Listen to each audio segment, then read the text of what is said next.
Bonsoir à tous. Comme prévu, le direct est lancé. Merci de nous prendre en marche encore ce soir. Et merci à tous ceux qui ont pris part au direct du dimanche passé. J'espère que le dimanche a été productif pour vous et que vous avez aimé. Merci aussi pour le retour que j'ai reçu et tout ce qui va avec. Merci bien de vous inscrire aux différentes pages, à la page Facebook et YouTube. Merci de partager les vidéos et de liker.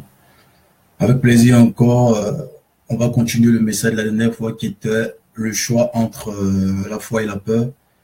Et c'est un plaisir pour ma personne d'être encore devant vous aujourd'hui. Ceci étant, on continue. Vous savez, dans la vie, nous devons avoir des plans basés sur la foi, c'est-à-dire quoi? Prenons pas en compte nos situations présentes pour ne pas pouvoir innover, créer et planifier certaines choses. Du coup, il faut se baser sur la foi et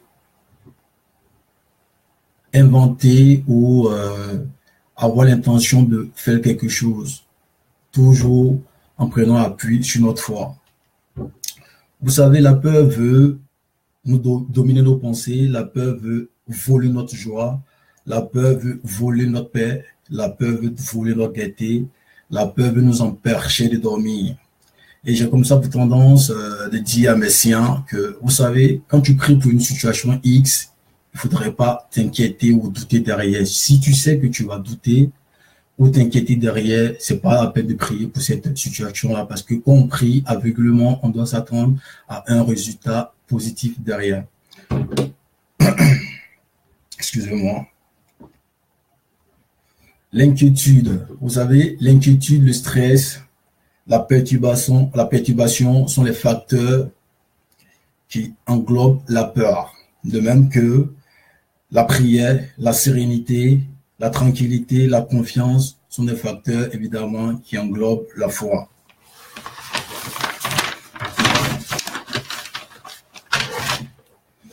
De nos jours, nous tous, nous vivons en ayant peur, c'est-à-dire nous vivons aujourd'hui dans une vie où chacun de nous a peur et en pensant à notre avenir, notre économie, nos enfants, notre relation, notre santé et tout ce qui va avec. Notre foi nous impose la tranquillité, la sérénité vis-à-vis de tous ces facteurs car c'est le nombre d'énergie que nous investissons en ayant peur. C'est le même montant d'énergie que nous investissons en ayant la foi. Donc, moi, je pense bien qu'il est plus profitable et rentable pour nous d'investir plus dans la foi afin de pouvoir avoir une foi solide, digne, comme une montagne indomptable. Posons-nous aujourd'hui la bonne question. Est-ce que nous utilisons notre foi ou nous utilisons la peur quand nous sommes confrontés à une situation X. Du coup, quand on parle de foi, on parle de la croyance et quand on parle de la peur, on parle aussi des actions de peur et on parle aussi des actions dans le contexte où nous doutons. Dans la vie, quelle que soit la situation X dans laquelle nous nous retrouvons, moi j'aimerais bien encourager mes frères, mes amis, mes proches de ne pas avoir peur, de ne pas paniquer et de ne pas douter et se laisser emporter par la peur. Parce que dans la situation dans laquelle nous nous trouvons, quel que soit ce qu'il va en venir, il faudrait qu'on se dise que tant que la victoire n'a pas pris place dans notre vie, le combat, la lutte est continue. Du coup, notre motivation doit toujours rester haute et déterminée. Et ne jetons pas également l'éponge parce que la réussite, c'est un facteur de la vie qui demande de la motivation, de l'encouragement et une sérénité. Vous savez aussi, j'aimerais par ce canal vous dire que la croyance, c'est se nourrir mentalement, psychologiquement, c'est nourrir son cœur de tout ce dont il a besoin, de tout le nécessaire afin de ne pas avoir peur et connaître la réussite en ignorant la peur par derrière. C'est ça. C'est-à-dire de jamais, jamais au grand jamais avoir peur, quel que soit ce qu'il en est. Et il faut toujours nourrir notre cœur, notre mental, de tout ce qu'il et tout ce qui est nécessaire, tout ce dont il a besoin, afin, évidemment, de pouvoir renforcer notre foi et notre croyance, afin de aussi surmonter les difficultés auxquelles nous sommes confrontés. Il faut également changer notre manière de penser, notre manière de réfléchir et nos attentes. Parce que si on a pour habitude de flipper, d'avoir peur et de se dire du jour au lendemain, la situation va s'empirer, ou du jour au lendemain, on va succomber, du jour au lendemain, la situation va nous emporter, à force de penser, à force d'avoir des pensées qui ne sont pas propres, saines, négatives, on va finir par laisser naissance à cette situation-là, de la situation dont nous avons peur prendre place dans notre vie. Du coup, il est plus profitable et rentable pour nous d'avoir des images saines dans notre réflexion. Il est plus rentable pour nous de toujours avoir une réflexion ou une pensée sage et catholique, afin de ne pas pouvoir laisser place à cette peur-là et donner naissance à des situations défavorables dans notre vie. Du coup, c'est mieux de toujours s'attendre au meilleur, c'est-à-dire la grâce divine. C'est toujours mieux de s'attendre à un miracle, c'est-à-dire que d'un moment à l'autre, il faut se dire que l'heure de la victoire va sonner. D'un moment à l'autre, il faut se dire que le miracle va prendre place. D'un moment à l'autre, il faut se dire que c'est le dernier pas à franchir afin de connaître la victoire. Et tous ces actes-là sont caractérisés par quoi? Par la foi. Nous devons également faire attention au type d'amis que nous côtoyons, le type d'amis avec qui nous composons et les types d'amis avec lesquels nous échangeons, parce que la peur, l'inquiétude, les pensées négatives sont contagieuses. Évidemment, si nous sommes toujours avec des amis qui sont pessimistes, si nous sommes avec des amis qui sont toujours découragés, abattus, qui dépriment, si nous sommes toujours en contact avec des amis qui ont toujours des idées négatives, qui sont toujours en train de se morfondre, qui pensent que ça va jamais changer et la situation va pas aller de l'avant, on peut pas faire mieux quand on souffre, et qui sont toujours en train de se lamenter. Vous savez, l'esprit qui anime ces gens-là vont finir par vous habiter et prendre place dans vos vies, et de façon directe et indirecte, ça va vous affecter. Du coup, c'est mieux de s'entourer et d'être avec des amis qui vont toujours nous motiver, nous encourager, qui sont dotés d'esprit optimiste, qui voient la gloire qui se trouve derrière les difficultés, les challenges de la vie. Ces gens-là sont des moteurs d'encouragement dans nos vies. C'est mieux de s'entourer de ce type de personnes-là afin d'être aussi influencés par le tas d'esprit qu'ils ont en eux. Parce que de la même manière, ces gens-là avec des esprits négatifs peuvent nous contaminer. C'est de la même manière, des personnes avec des esprits optimistes aussi peuvent nous influencer afin de pouvoir aller de l'avant et nous motiver. Du coup, quand on se trouve avec des amis qui sont toujours dans le côté négatif, il faut avoir l'indulgence et la sagesse de changer d'amis, parce qu'ils ne sont pas profitables pour nous.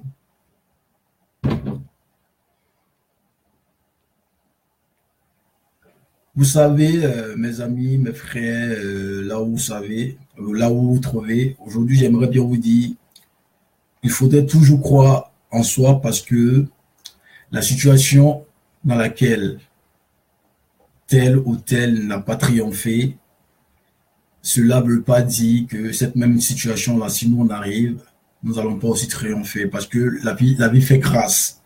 Certains de nous, aujourd'hui, on arrive à prier, on arrive à aller de l'avant là où les autres ont échoué.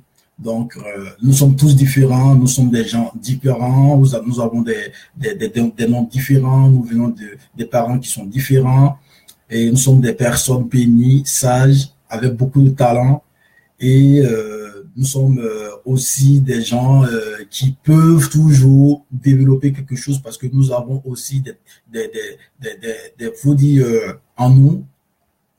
Nous avons cette pierre-là qui est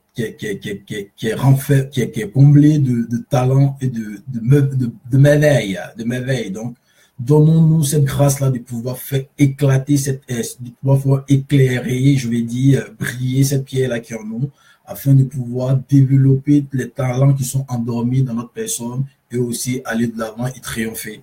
Vous voyez, c'est très important, c'est très, très important pour nous. C'est vrai que la peur est contagieuse, mais la bonne nouvelle derrière, c'est que la joie est contagieuse, la victoire est contagieuse et aussi la tranquillité du cœur est contagieuse. On doit toujours être entouré avec des personnes qui nous motivent, qui nous encouragent afin de pouvoir avoir une détermination et une motivation constante. La peur détruit, je vous dis mes frères et sœurs, la peur détruit notre personnalité, la peur vole nos visions, la peur aggrave notre situation. Tellement nous avons peur, une situation qui ne devait pas nous emporter, nous emporte. Tellement nous avons peur, une situation qu'on pouvait ébranler, on succombe. Tellement nous avons peur, une situation où on devait arriver à exceller et connaître une gloire derrière, nous échouons. Donc, permettons-nous de pouvoir toujours, comme je l'ai dit, s'accrocher à notre foi, prendre notre foi comme engrais, prendre notre foi comme moteur d'encouragement afin de pouvoir toujours aller de l'avant.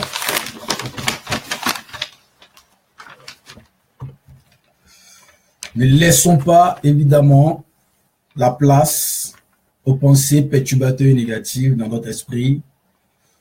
Nous avons l'habilité de faire défiler dans notre esprit de très belles images, là où nous sommes en train d'exceller, là où nous sommes en train de réussir, là où nous sommes en train de surmonter les difficultés auxquelles nous sommes confrontés. Nous avons ce pouvoir-là de rester là et méditer et nous voir en train de quoi surmonter la difficulté auxquelles nous sommes confrontés. J'aimerais comme ça au passage saluer Ben qui est un frère depuis la Côte d'Ivoire et Amel Kitimbis qui est aussi un frère depuis la France. Parce que c'est encourageant comme ça de voir des amis, des frères qui prennent part au direct afin de pouvoir tout ensemble se motiver et aussi se donner des mots qui peuvent aller là où nous avons mal et guérir nos peines. Donc, comme je disais, ne laissons pas place à des pensées perturbatrices et négatives parce que nous avons l'habilité de faire défiler des images là où nous sommes en train d'exceller, surmonter, conquérir et réaliser nos vœux le plus ardents. Laissez-moi aussi par derrière me permettre de dire aussi que si on met un peu de discipline dans nos différentes pensées, si on met de la discipline dans nos pensées, notre vie pourra aller de l'avant. Ne laissons pas nos imaginations négatives broyer notre esprit. C'est vrai, l'année 2018 a décollé et là nous sommes en mars. Et évidemment, le mois de mars va prendre bientôt fin. C'est vrai, chacun de nous a débuté l'année comme il peut le constater. Il y a certains qui ont excellé dans certains domaines de leur vie, il y a d'autres qui n'ont pas encore connu le succès, il y a d'autres qui sont déjà découragés, il y a d'autres qui sont à 2 pas même de succomber. Mais laissez-moi vous dire, le début d'une situation ne détermine pas la fin. Et c'est pas parce que le début a été gauche que la fin sera gauche. Comme on a tendance à le dire, seule l'arrivée compte. Seule l'arrivée compte. Donc, ressaisissons-nous, nourrissons notre cœur de foi, de détermination et de motivation de façon constante afin de pouvoir se redonner encore l'espoir et la chance de pouvoir y arriver. Car c'est vrai que les choses sont compliquées et difficiles, mais des efforts constants et continus laissent toujours place à une réussite ou une victoire proche et sûre. De même, j'aimerais me permettre de vous dire ceci. Le manque de stress, le manque de doute, le manque de peur, c'est des signes qui démontrent que votre foi est activée, votre foi est en marche. Parce que pour savoir si tu crois ou tu n'as pas peur, il faudrait que tu sois tranquillisé, il faudrait que tu sois pas influencé par les difficultés auxquelles tu es confronté. Parce que si tu es face à une difficulté, que tu paniques, tu as peur et tu n'arrives pas à te tranquilliser, tu as déjà perdu d'avance. Il faut être toujours serein. Moi, souvent, j'ai pour habitude de pouvoir me projeter dans une vision sereine. J'ai pour habitude de me prendre en photo et je regarde ma photo et quand je regarde ma photo, je vois en moi une personne qui peut aller loin et très loin et ça me motive parce que si on n'arrive pas à se ressaisir et nourrir notre cœur de mots encourageants, si on n'arrive pas à se nourrir de mots qui peuvent encore nous booster, je crois que nous allons succomber à la peur et échouer. Du coup, j'aimerais bien qu'aujourd'hui, mes frères, mes amis, nous décidons, oui, aujourd'hui, nous décidons dès à présent de choisir la foi et de choisir la foi qui est notre espoir. Dès aujourd'hui que nous arrivons à mettre un trait, à barrer cette peur-là et accepter de choisir la foi qui est notre espoir et qui est aussi l'engrais à notre développement et à notre succès, qui est certain et qui est sûr. Si j'aimerais boucler comme ça ce message-là qui est le choix entre la peur et la foi. J'espère bien que le message il a été bénéfique pour chacun de nous et que chacun de nous a pu se retrouver dans ces mots.